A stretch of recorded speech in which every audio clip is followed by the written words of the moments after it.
خدای من هوا خیلی گرمه مارکوس. چرا ما رو آوردی اینجا؟ چرا ما اومدیم تو این جهنم؟ کجا داریم میریم؟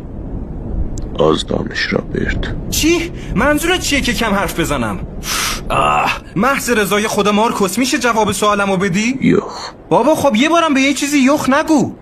مارکوس میشه بهم توضیح بدی چرا ما رو آوردی وسط این ناکج؟ هی چی شدی مارکوس؟ حالت خوبه؟ رابرت کمک. باشه اومدم. آی هی مارکوس آروم باش، فقط بهم بگو مشکل چیه؟ فشارم افتاد رابرت. خدای من. هی مارکوس چرا داری تشنج میکنی؟ به من نگاه کن مارکوس، نفس عمیق بکش، آروم باش، آروم. رابرت کمک. چی میخوای مارکوس؟ فقط بهم بگو که چی میخوای؟ چی حالتو بهتر میکنه؟ بگو تا برات فراهمش کنم. فقط ازت خواهش میکنم که خوب شو. چی میخوای مارکوس؟ بستنی دومینو. باشه قبوله. از این جهنم که رفتیم بیرون برات 10 تا بستنی دومینو میخرم با شیر کمچرب 1% که دوست داری. خوبه؟ هی آروم بلند شو. آروم. هی مارکوس مراقب باش. کجا داری میری؟ آی دادا.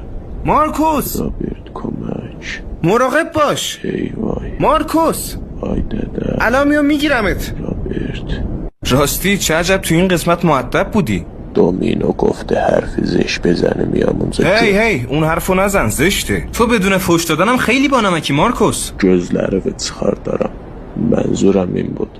خیلی بیادبی رابرت.